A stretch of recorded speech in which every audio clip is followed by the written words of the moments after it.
He said I was his whole life, then watched me break without blinking. And that's when I realized I was just a game to him. But then, I turned every move he made into his own destruction. I met Kian when my world was already in ruins. My father had just passed after a long battle with cancer, my friends had slowly drifted away during the darkest months of my life, and my mother was barely holding on. I was scraping through the days, a silent ghost walking through a life that didn't feel like mine anymore. Then came him, Kian. Tall, confident, with a voice that made broken things believe in healing again. We met in the most ordinary way, at a cafe near my university. He saw me crying quietly in a corner, earbuds in, face buried in my scarf, trying not to fall apart in public. Most people looked away. He didn't. He walked over, offered me a napkin, and said, "You don't have to explain anything. Just, if you want to breathe, I'll sit here. No questions." And just like that, I breathed. We talked for hours that night. He made me laugh in a way I hadn't in months. When I told him about my dad, about the silence in my house, the empty seat at the dinner table, he didn't flinch. He held my gaze and said, "You'll never have to face anything alone again." I believed him. For months after that, he was everywhere. He texted me good morning before the sun had even risen. He picked me up when I couldn't find the strength to move. He sat with me outside my dad's grave when the anniversaries got too heavy. He became the calm in my chaos, the light I thought I didn't deserve. And when he said, "You are my whole life now," I cried, not out of sadness, but because for the first time in what felt like forever, someone made me feel wanted. Safe. But looking back now, that's exactly how the most dangerous monsters hide. They wrap themselves in warmth, in charm, in affection, until you don't see the knife they're holding behind their back. Until they smile, while they stab. I should have known the way he always wanted me dependent. How he made himself the only one I could run to. He'd say things like, "You don't need friends who don't understand your pain," or, "Only I get you. Only I stay." Back then, it felt like love. Now, I know better. Because love doesn't isolate you. Love doesn't clip your wings while whispering it's for your protection. And love never enjoys your suffering. But I didn't see it. Not then. Not when I handed him every shattered piece of me and let him claim them as his. They say abuse doesn't always begin with bruises. Sometimes it begins with praise. At first, Kian made me feel like I was the only girl in the universe who truly mattered. Every compliment was poetic. Every touch lingered just a second longer than necessary. He stared at me like I was the answer to a question he didn't know he'd been asking his whole life. But slowly, his words became sharper, subtler. "You look better yesterday," he said one morning when I wore the sweater he didn't like. "I'm the only one who actually understands you," he reminded me whenever I questioned his opinions. "Why do you need anyone else when you have me?" Became a regular phrase in our arguments. At first, I excused it. I thought he was protective, maybe even jealous, but only because he cared. That's what I told myself. That's what he wanted me to believe. Until he started asking for access to everything. My phone, my social media, my passwords, my location. "It's just so I know you're safe," he'd say, brushing his fingers against my cheek. "If something happened to you, I'd go insane." Insane. I didn't realize then how literal that word would become. Soon, he began controlling who I could talk to. He said my friends were toxic, that they never truly cared about my pain. I believed him. One by one, I stopped replying to them. I canceled meetups, ignored birthdays, ghosted people who once cried with me in hospital waiting rooms. He was all I had left, and that was exactly how he wanted it. Then came the manipulation disguised as love. If I didn't answer his calls immediately, he'd accuse me of ignoring him. If I went out without telling him, he'd sulk for hours and say, "If you really loved me, you'd respect me enough to let me know where you are." If I ever said no, he'd go cold, like a switch had flipped inside him. He never hit me. But the emotional bruises, they were deep, invisible, and always bleeding. Still, I stayed. Why? Because I thought maybe I was the problem. Maybe my trauma made me difficult to love. Maybe I didn't know what healthy love looked like, and Kian? He was my guide through the wreckage of my own heart. But then, something changed. He started disappearing for hours, sometimes even days. No calls, no texts, just excuses when he returned, flat tires, sick relatives, mental health breaks. He'd come back with a forced smile and hollow eyes, promising to do better. I wanted to believe him. Until one night, I followed him. He had left my apartment saying he needed space, that he felt smothered. He made me feel guilty for simply asking if we could talk about what had been bothering him. So I waited 20 minutes. Then I got in my car. I didn't expect to find him where I did, a candlelit rooftop bar on the other side of town. I didn't expect to see him holding another girl's hand, or hear him laugh in that same soft, warm way he used to laugh with me. And I didn't expect the girl to look so much like me, only brighter, freer, untouched by his poison. That's when the truth hit me like a sledgehammer. This wasn't just a mistake. This wasn't about space. This was a pattern. I wasn't special. I was never his whole world. I was his latest game. The easiest one to break. But what he didn't know was that he hadn't destroyed me. Not yet. He had sharpened every edge of my broken pieces. And I was about to become the weapon he never saw coming. I didn't confront him that night. No scenes. No screams. No accusations. I just watched from across the street, hidden in the shadows like the ghost he turned me into. His smile wasn't fake. It was real. Effortless. The way he leaned into her laugh. The way his eyes softened when she touched his arm. It was familiar. Too familiar. He had recycled everything he once gave me. Every word, every look, every lie. I drove home in silence, but inside my chest, something was howling. A grief I didn't know had language. A rage that didn't need one. I sat on the floor of my bedroom that night and cried without sound. My body shook. My lips bled from how hard I bit them trying not to scream. And when I looked in the mirror, I didn't recognize myself anymore. Where had I gone? What happened to the girl who used to smile without permission? Who used to dance in the kitchen with her headphones on? Who used to be loud, unafraid, unapologetically whole? She was gone. She died somewhere between his first lie and my last apology. And in her place stood something new. Not whole. Not broken. Just hollow. For days, I couldn't speak.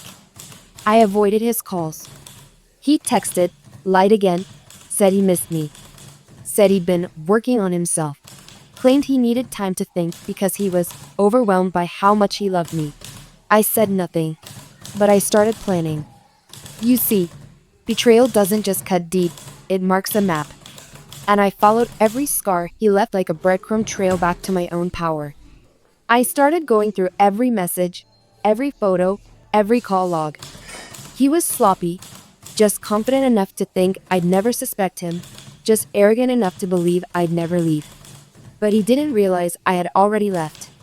My heart, my hope, my trust, he had drained it all. And what remained was ready to burn. I reached out to the people he made me cut off. The friends he called jealous, toxic, fake. I apologized. Some slammed doors. Others opened them, cautiously. But one, Laura, hugged me like I hadn't disappeared at all. She cried when I told her everything. Not because she was shocked, but because she had seen it coming and didn't know how to save me from it. Then, she showed me something that changed everything. Screenshots, messages, DMs. Turns out, Kian had slid into her inbox months before, trying to get close, trying to talk. She had blocked him without telling me, not wanting to hurt me. But it wasn't just her. There were others. He had tried his games on multiple women, all while calling me his whole life. It wasn't just betrayal anymore. It was a pattern, a sickness, a game he kept playing over and over again, like it was his right to ruin people. That's when I stopped grieving and started sharpening my revenge. Because if I had been a game to him, then it was my turn to play. And I never lose. The first step to destroying a man like Kian is making him believe he's still winning. So I responded to his message. Just 3 words. I miss you. Within seconds, he replied, Baby, I knew you'd come back. I was going crazy without you. No apology. No explanation. Just blind confidence. And that's exactly what I needed. I met him that evening at the cafe where we'd first spoken. The same table. The same dim lights. The same fake tenderness in his eyes. He reached for my hand across the table, like no destruction had passed between us. I never stopped loving you, he whispered. And I smiled. Because now, I knew exactly what that meant. Lies came to him like breathing. He spoke love like it was a script he'd memorized from childhood. But the difference this time? I wasn't listening with my heart anymore. I was recording everything with a hidden mic Laura helped me set up. Kian poured out false confessions, thinking I was melting all over again. He talked about how no one understood him like I did. How crazy girls kept trying to get him into trouble. How he had enemies who were jealous of our relationship. He made himself the victim in every story. He even had the audacity to say, I'm just too good to people. That's why they try to ruin me. I wanted to laugh in his face. But instead, I tilted my head, touched his cheek, and said, They don't deserve you. Because revenge? It's best served slow, sweet, and smiling. Over the next few weeks, I played the part of the wounded girl still in love.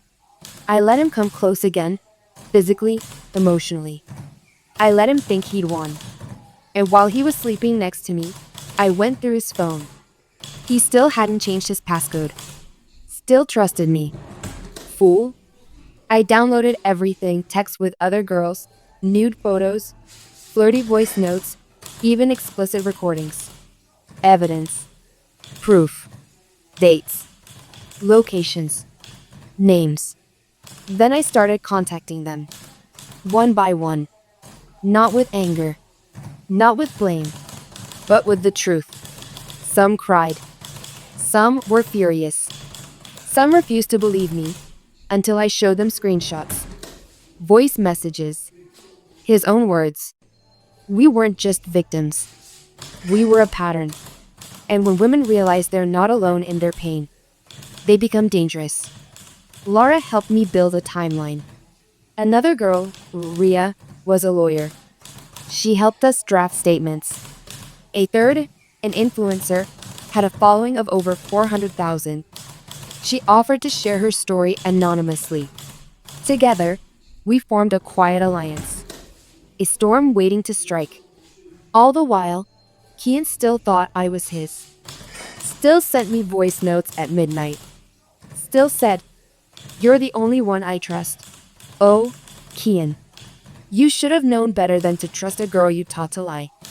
It started with whispers. A few anonymous posts. Screenshots. Audio clips. The kind that spread like wildfire in the right corners of the internet. One girl, Mira, posted a thread detailing her relationship with Kian. She blurred his name at first, but the details were undeniable. The cafe. The lies. The exact lines he used. It wasn't long before others started connecting the dots. And then Ria dropped the receipts. Photos. Messages. Voice notes. All with Kian's name clearly displayed. His voice. His face. His filth. Within hours, he was trending in all the wrong places. Kian the Charmer. Liar in Love. Predator with a poem.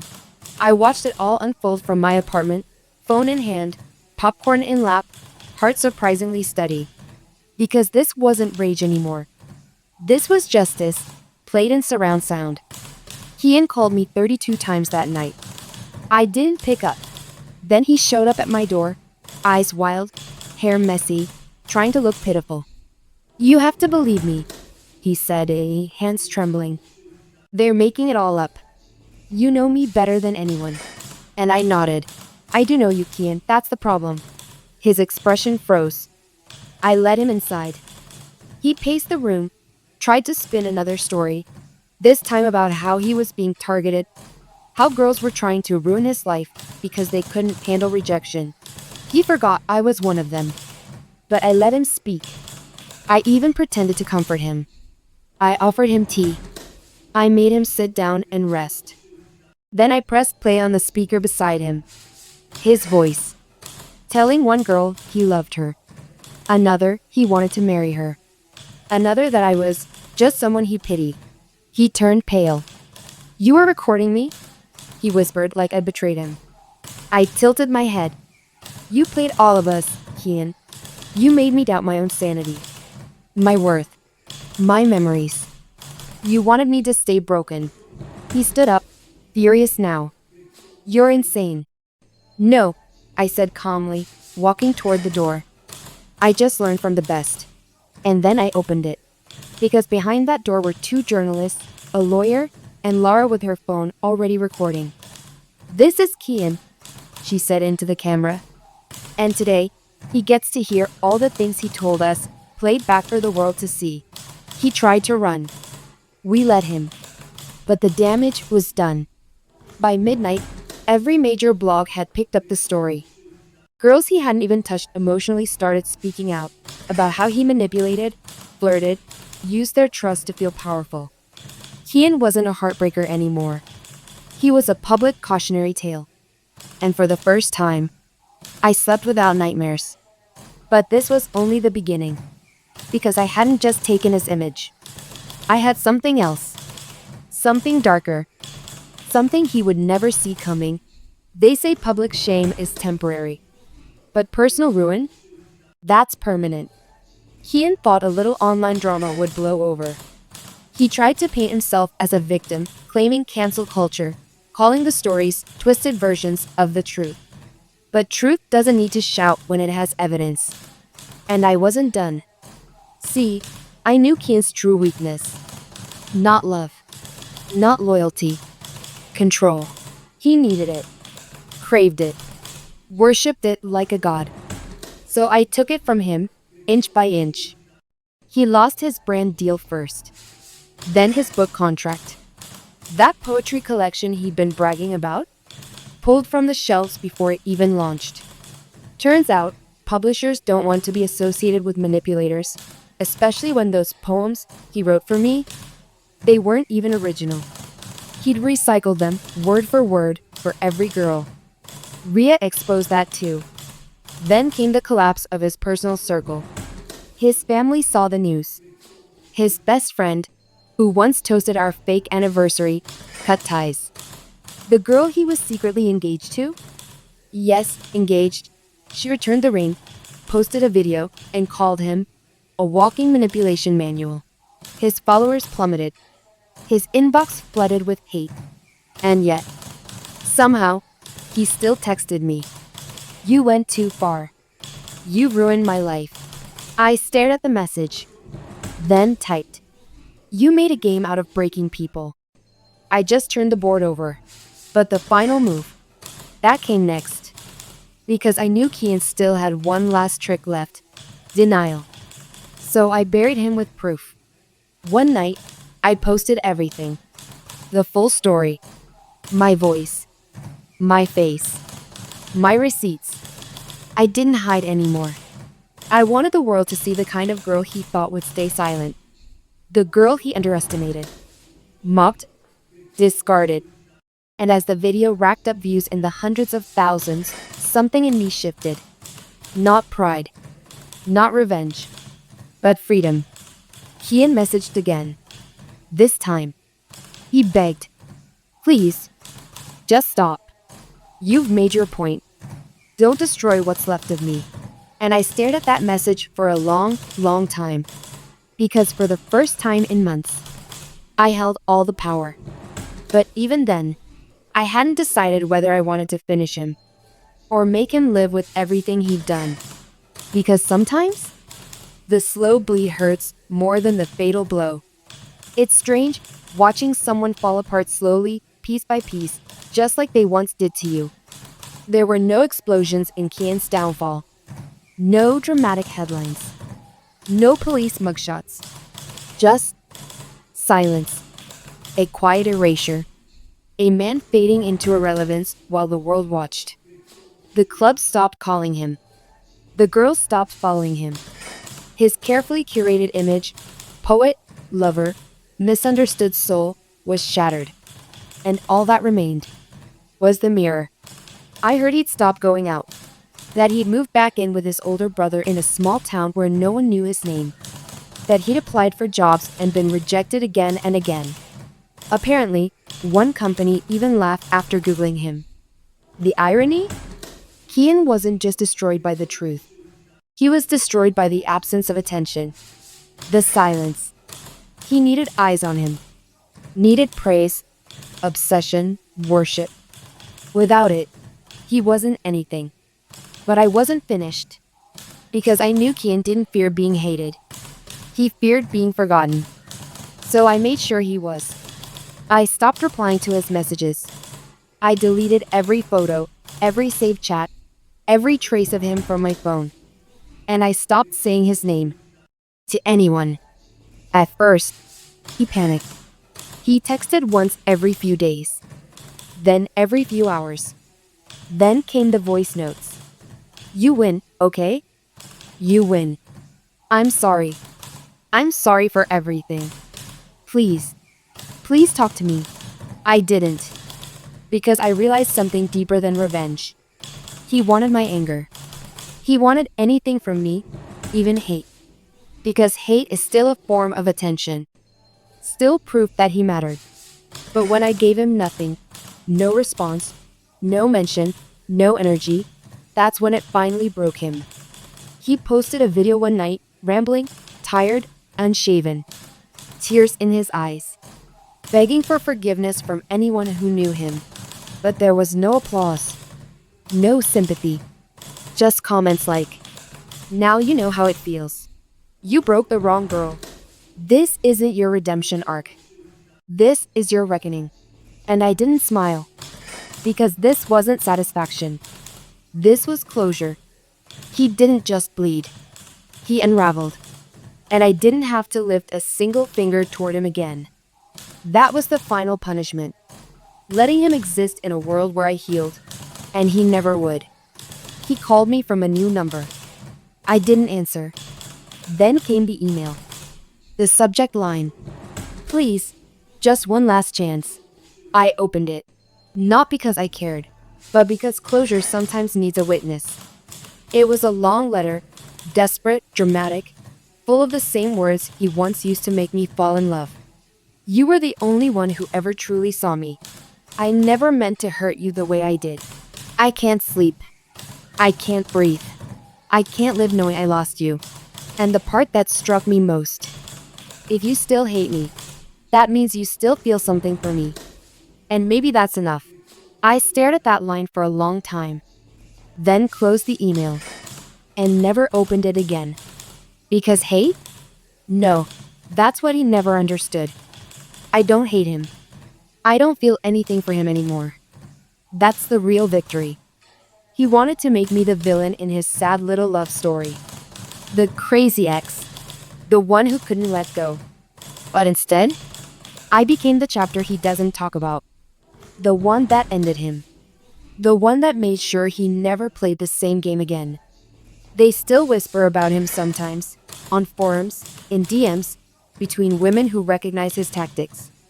And every time they do, they speak my name with respect. Not because I destroyed him, but because I survived him. I rebuilt, piece by piece, day by day. I laughed again. I danced again. I looked in the mirror and saw a woman who wasn't broken, but reborn. He once held me when I was shattered, promised to stay, used my pain to destroy me all over again. But I made sure he would never heal from what I did next. Because I didn't just take back my power, I became the scar he could never cover.